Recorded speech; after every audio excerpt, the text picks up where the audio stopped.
el verdadero significado del texto del buen pastor, un anuncio de esperanza y de resistencia de la comunidad joánica. Hola mis hermanos, en esta oportunidad haremos el ejercicio de cómo hacer un estudio bíblico para luego preparar una predicación, justamente como nos enseña la Iglesia Católica, y no una simple lectura de la palabra de Dios sin un contexto, que muchas veces aplican nuestros hermanos separados y algunos católicos.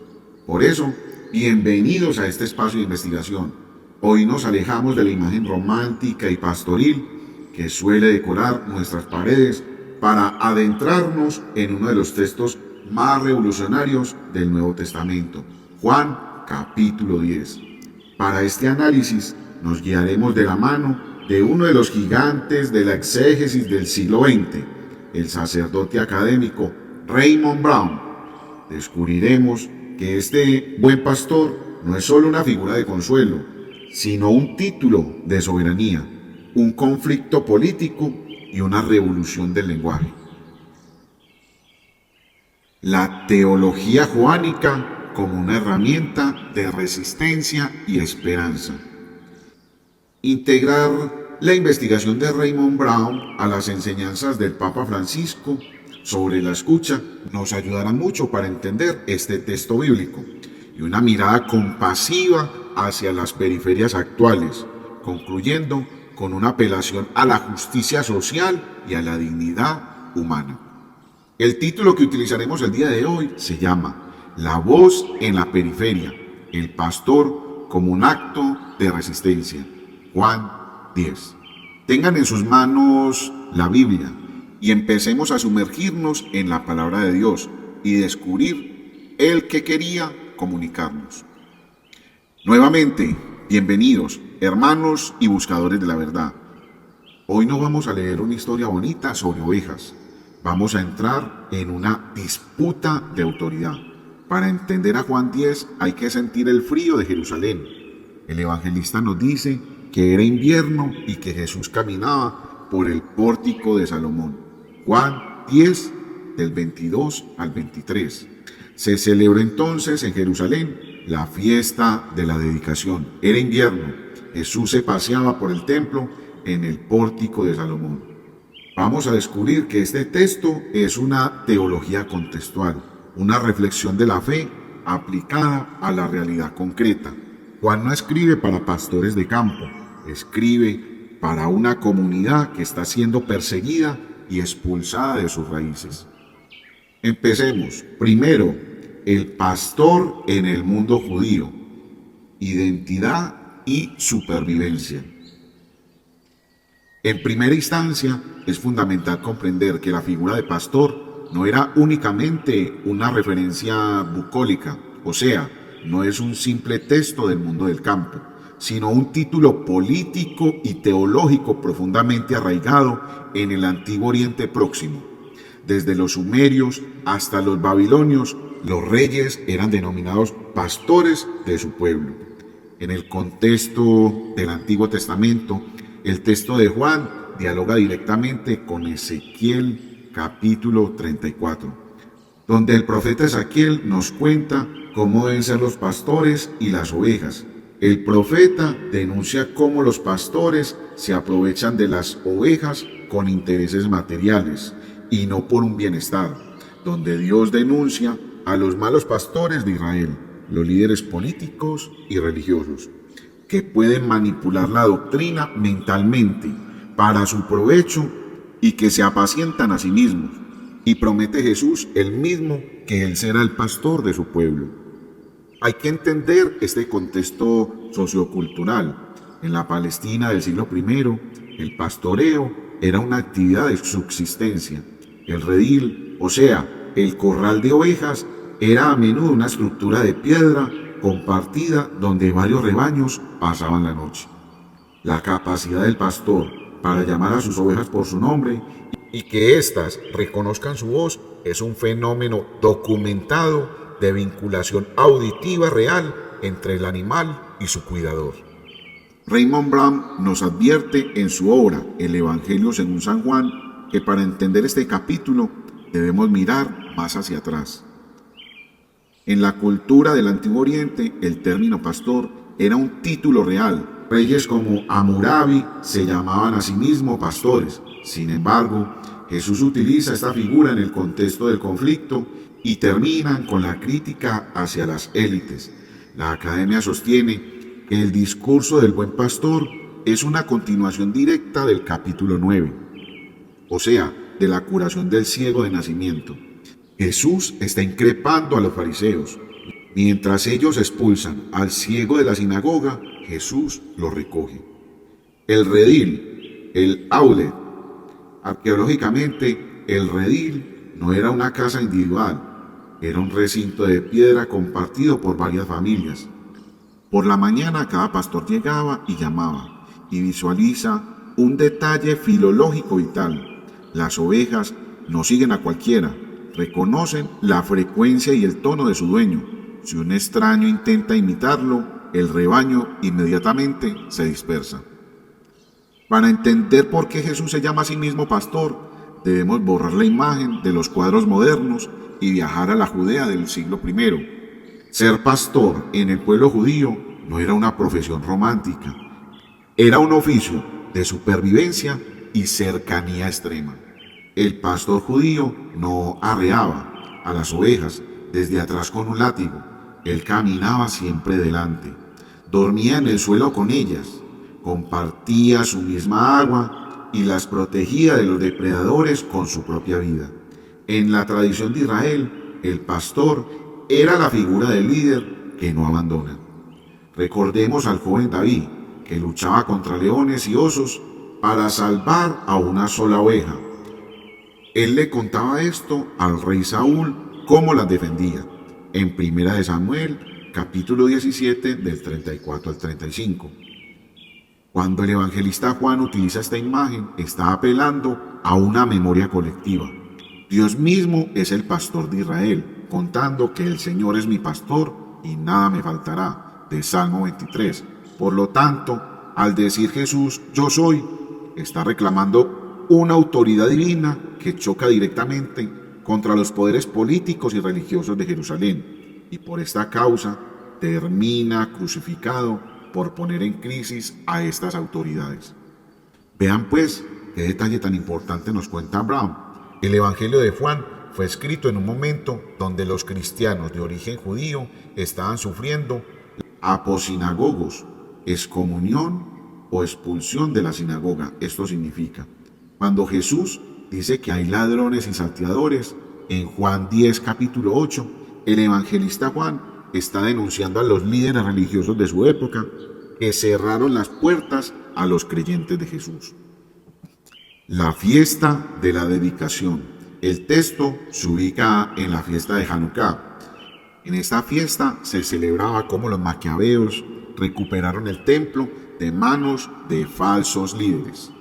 La intención de Juan al presentar a Jesús como el pastor en esta fiesta, Juan nos está diciendo, el templo de piedra ya no es el refugio.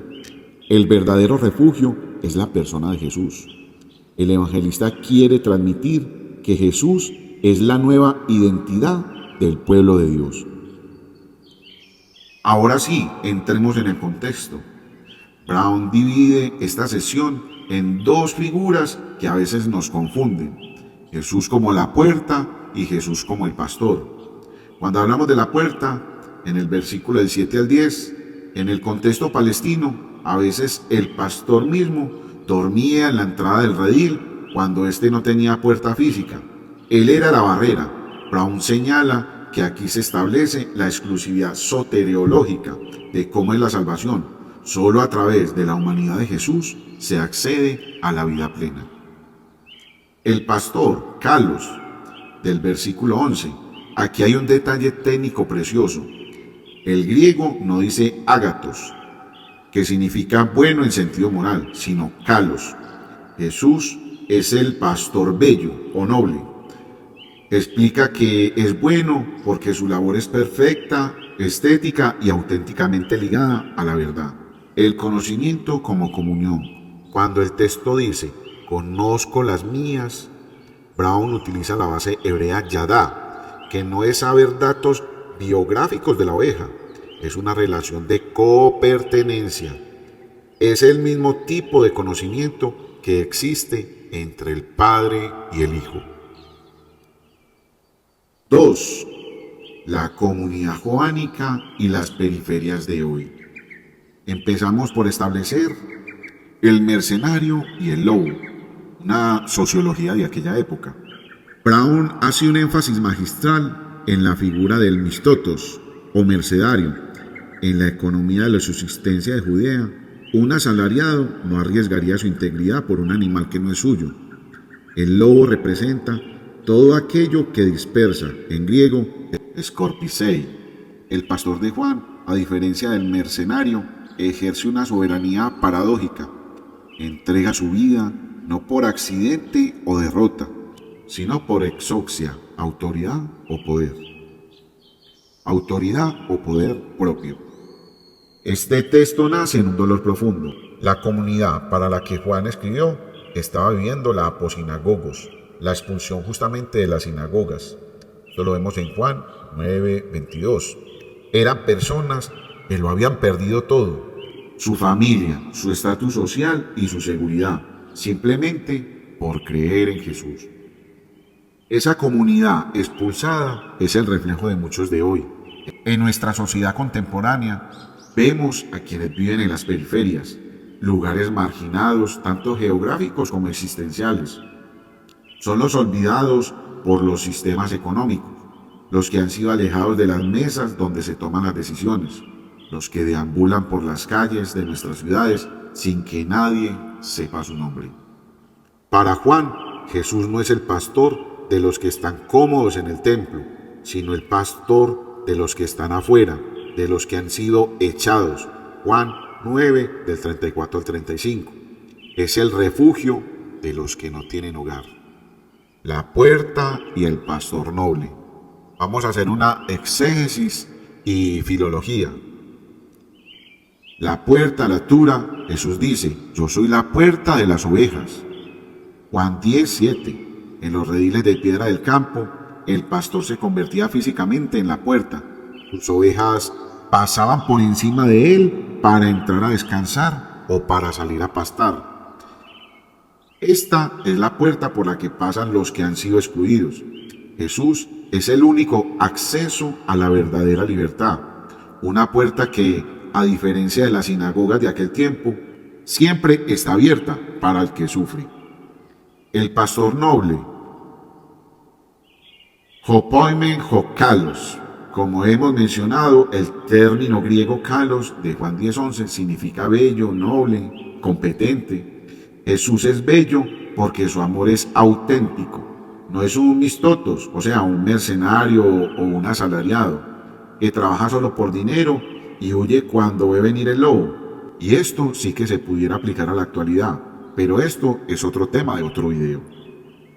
Jesús conoce a las suyas por su nombre. Este ginosco, o sea, conocer, es una relación de amor que no depende de méritos, sino de pertenencia. Él sabe quiénes son los olvidados de las periferias, conoce sus heridas y sus miedos. Ginosco, el verbo conocer, en el contexto semítico griego de Juan, no es meramente intelectual, sino una experiencia de intimidad profunda y de comunión de vida. Y titemiten shikchen significa poner o entregar la vida, a diferencia del griego clásico, donde se usaría para morir en batalla.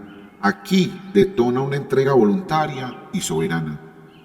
La entrega voluntaria, pastoralmente, el buen pastor nos enseña que el liderazgo cristiano se mide por la capacidad de poner la vida. No se trata de ostentar un báculo, sino de ser puerta de libertad para que otros tengan vida y la tengan en abundancia. Juan 10:10. 4. La teología de la escucha. Esta la trabaja el Papa Francisco. Vamos a hablar de esa exégesis y estructura teológica. La exégesis científica divide el pasaje en dos metáforas complementarias: Jesús como la puerta en el versículo del 7 al 10 y Jesús como el pastor del 11 al 18. La exclusividad de la puerta. Jesús se presenta como el único acceso legítimo a la salvación. El texto subraya la seguridad y la libertad del rebaño que entra y sale por él. La donación voluntaria del pastor, el rasgo distintivo del buen pastor, no es solo el cuidado, sino la disposición de morir para defender el rebaño del lobo, fuerzas de dispersión y muerte.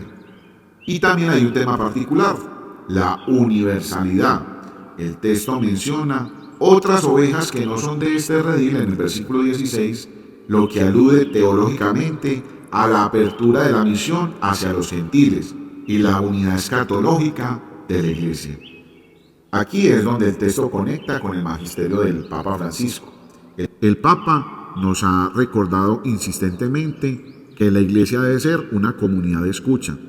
Para el Papa Francisco, escuchar es mucho más que oír, es un apostolado del oído. Las ovejas de Jesús escuchan su voz. Juan 10:3, el Papa nos dice que el verdadero pastor y el verdadero cristiano deben tener olor a oveja, pero también deben tener el oído atento al clamor de los pobres. En un mundo lleno de ruido, ideologías y propagandas, la escucha es un acto de resistencia. Escuchar la voz del buen pastor en el grito de los que sufren es lo que nos permite no seguir a los extraños, que solo buscan explotar nuestra esperanza. 5. La soberanía y la justicia. La resistencia en Juan 10 es política, porque Jesús afirma que Él tiene la exousia, la autoridad o el poder para entregar su vida. Juan 10:18. No muere porque perdió simplemente una batalla, sino porque decidió que la dignidad de sus ovejas valían su propia sangre. Esto nos lleva a mirar nuestras fronteras de hoy. No podemos hablar del buen pastor sin indignarnos ante la injusticia social. El mensaje de Juan es claro: cualquier sistema que robe, mate o destruya la vida del ser humano, Juan 10:10, es un sistema de ladrones. La teología de Juan nos impulsa a defender la Zoe, la vida, en todas sus formas, especialmente donde es más frágil. ¿Y esto qué representa para nuestra iglesia? ¿Qué representa para la Iglesia Católica? Para la tradición católica este texto es fundamental. La eclesiología y el sacramento del orden representan el modelo del cura animarum, o sea, el cuidado de las almas. La Iglesia ve en este pasaje lo siguiente: el primado de la gracia. Cristo es quien toma la iniciativa de buscar y conocer su grey. La identidad sacerdotal. El obispo y el presbítero son llamados a configurar su vida con el pastor bonus, actuando in persona Christi capitis. Y el magisterio, la voz del pastor, es la palabra de Dios que la Iglesia custodia y transmite para evitar que los fieles sigan a extraños, o sea, doctrinas erróneas. Para ir concluyendo, este capítulo nos habla del clamor de la dignidad humana. Al finalizar este recorrido, resuena en nosotros una voz que clama por la justicia. Es la línea de la gran doctrina social. Hoy escuchamos la voz profética al estilo del Papa León XIV, voz de la justicia social y de la dignidad, diciéndonos lo siguiente: no podemos cerrar los ojos ante el dolor de nuestros hermanos migrantes que cruzan desiertos y mares buscando un redil seguro. No podemos callar ante el hambre en África, donde la riqueza del suelo no llega a las manos de sus hijos. La dignidad humana es sagrada y está siendo pisoteada en las guerras que aún desgarran nuestro mundo. Cada persona que sufre por las bombas, cada niño que llora en una trinchera, es una oveja del pastor que está siendo herido por el lobo de la ambición humana. Basta de violencia. La vida es para la abundancia, no para el desecho. El buen pastor nos enseña a ser nosotros también la puerta de esperanza. Gracias por sumergirse con nosotros en la profundidad bíblica. Que la voz de la verdad los guíe siempre. Recuerda compartir este video o este audio para que muchas personas conozcan y estén preparadas para hacer una reflexión profunda este domingo sobre el buen pastor. Un mensaje que debe salir de lo que está encasillado como un simple cuadro, a que lo profundicemos, lo llevemos a nuestro corazón y cambien nuestra relación en la caridad con nuestros prójimos. Bendiciones para todos.